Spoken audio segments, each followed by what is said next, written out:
India ഒരു വരണ്ട കാലവർഷത്തിലേക്കാണ് പോകുന്നത് എന്ന് പറഞ്ഞാലോ?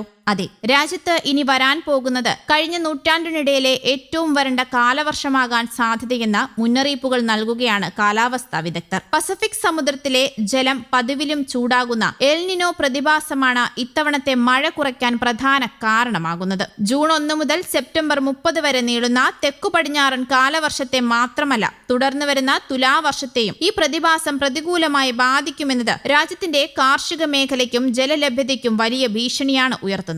കഴിഞ്ഞ 150 വർഷത്തിനിടെ ഏറ്റവും കുറഞ്ഞ മഴ ലഭിക്കുന്ന വർഷമായി ഇത് മാറാൻ സാധ്യതയുമുണ്ട്. സാധാരണ ലഭിക്കേണ്ട ദീർഘകാല ശരാശരി മഴയുടെ 86 മുതൽ 94% വരെ മാത്രമേ ഇത്തവണ ലഭിക്കാനിടയുള്ളൂ എന്നാണ് കണക്കുകൾ വ്യക്തമാക്കുന്നത്. ജൂൺ പകുതി വരെ സാധാരണ രീതിയിൽ മഴ ലഭിക്കുമെങ്കിലും ജൂലൈ ഓഗസ്റ്റ് മാസങ്ങളിൽ എൽ നിനോ തീവ്രമാകുന്നതോടെ മഴയില്ലാത്ത ദിവസങ്ങളുടെ എണ്ണം വർദ്ധിക്കും. ഈ പ്രതിഭാസം അടുത്ത വർഷം ജനുവരി അല്ലെങ്കിൽ ഫെബ്രുവരി വരെ നിലനിൽക്കാൻ സാധ്യതയുള്ളതിനാൽ കടുത്ത ജലക്ഷാമത്തിലേക്കും വരൾച്ചയിലേക്കും രാജ്യം നീങ്ങിയേക്കും. അതേസമയം എൽ നിനോ പ്രതിഭാസം കേരളത്തെയും ബാധിക്കുമെന്നാണ് പഠനങ്ങൾ സൂചിപ്പിക്കുന്നത്. കേരളത്തിൽ ശരാശരി ലഭിക്കേണ്ട 2018 മില്ലിമീറ്റർ മഴയേക്കാൾ കുറഞ്ഞ അളവ് മാത്രമേ ഇത്തവണ ലഭിക്കൂ എന്നാണ് നിഗമനം. മഴയുണ്ടാകാൻ ആവശ്യമായ അന്തരീക്ഷ വായുവിന്റെ മുകളിലേക്കുള്ള ചലനത്തെ എൽ നിനോ തടസ്സപ്പെടുത്തുന്നതാണ് ഇതിന് പിന്നിലെ പ്രധാന കാരണവും. സാധാരണയായി മഴയ്ക്ക് കാരണമാകുന്ന ന്യൂനമർദ്ദങ്ങൾ, ചക്രവാത ചുഴികൾ, ചുഴലിക്കാറ്റുകൾ എന്നിവയുടെ എണ്ണത്തിൽ ഈ വർഷം വലിയ കുറവുണ്ടാകാനും സാധ്യതയുണ്ട്. പെയ്യുന്ന മഴ തന്നെ ചുരുങ്ങിയ സമയത്തിനുള്ളിൽ അതിതീവ്രമായി പെയ്യാമെന്നതും ആശങ്ക വർദ്ധിപ്പിക്കുന്നുമുണ്ട്. മഴക്കുറവിനൊപ്പം തന്നെ രാജ്യത്തെ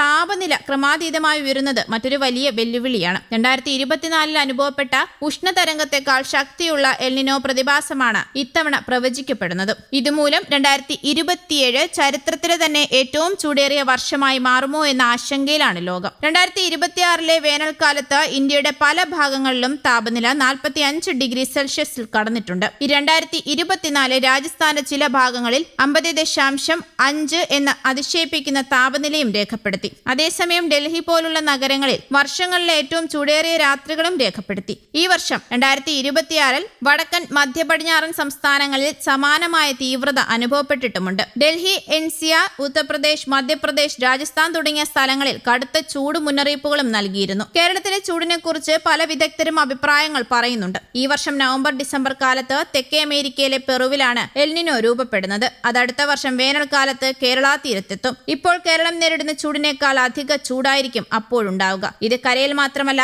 കടലിലും ഗുരുതരമായ പ്രത്യാഘാതങ്ങളായിരിക്കും സൃഷ്ടിക്കുക. ലോകത്ത് തന്നെ ഏറ്റവും കൂടുതൽ ചൂട് കൂടുന്നത് അറബിക്കടലിലാണ് എന്നാണ് പഠനങ്ങൾ പറയുന്നത്. മത്സ്യബന്ധന മേഖലയിൽ മീനുകളുടെ ലഭ്യത വല്ലാതെ കുറയും. കേരളത്തിൽ വലിയ ഡിമാൻഡുള്ള മത്തിയെയും മറ്റു കടലിലെ ചൂട് കൂടുന്നത് കാര്യമായി തന്നെ ബാധിക്കും. സമുദ്രോപരിതലത്തിലാണ് മത്തി ജീവിക്കുന്നത്. അതുകൊണ്ട് തന്നെ അതിൽ ചൂട് നിന്ന് രക്ഷപ്പെടാൻ സാധ്യത കുറവാണ്. എങ്കിലും ഇത്തരം പ്രശ്നങ്ങൾ താണ്ടി വരുന്ന മത്സ്യ ഇനമാണ് മത്തി എന്നാണ് വിദഗ്ധർ പറയുന്നത്. എല്ലാ എൽ നിനോ വർഷങ്ങളും ഒരേ രീതിയിൽ ബാധിക്കണമെന്നില്ല എന്നും വിദഗ്ധർ ചൂണ്ടിക്കാട്ടുന്നുണ്ട്. ചിലപ്പോൾ മിതമായ എൽ നിനോ പോലും വലിയ കാലാവസ്ഥാ വ്യതിയാനങ്ങൾ സൃഷ്ടിക്കാം. മറുവശത്ത് ശക്തമായ എൽ നിനോ ഉണ്ടായിട്ടും ചില പ്രദേശങ്ങൾ പ്രതീക്ഷിച്ചതിലും കുറവ് ആഘാതം നേരിട്ട സംഭവങ്ങളും ഉണ്ടായിട്ടുണ്ട്. അതിനാൽ കാലാവസ്ഥാ വ്യതിയാനങ്ങൾ കൃത്യമായി പ്രവചിക്കുന്നത് ഇന്നും സങ്കീർണമാണ്. എങ്കിലും നിലവിലെ മുന്നറിയിപ്പുകൾ കണക്കിലെടുത്ത ഇന്ത്യ ഉൾപ്പെടെയുള്ള രാജ്യങ്ങൾ മുൻകരുതൽ നടപടികൾ ശക്തമാക്കേണ്ട സാഹചര്യമാണുള്ളത്. ജലസംരക്ഷണ പദ്ധതികൾ, മഴവെള്ള സംഭരണം, വരൾച്ചാ പ്രതിരോധ കൃഷിരീതികൾ, അടിയന്തര ദുരന്ത നിവാരണ സംവിധാനം എന്നിവ കൂടുതൽ ശക്തിപ്പെടുത്തേണ്ടത് അത്യാവശ്യമാണ്. കാർഷിക മേഖലയെ സംരക്ഷിക്കാൻ കാലാവസ്ഥാ സൗഹൃദ കൃഷിരീതികൾ വ്യാപിപ്പിക്കുകയും കർഷകർക്ക് കൃത്യമായ കാലാവസ്ഥാ വിവരങ്ങൾ സമയബന്ധിതമായി എത്തിക്കുകയും ചെയ്യേണ്ടതും അനിവാര്യമാണ്. എൽ നിനോയുടെ സാധ്യത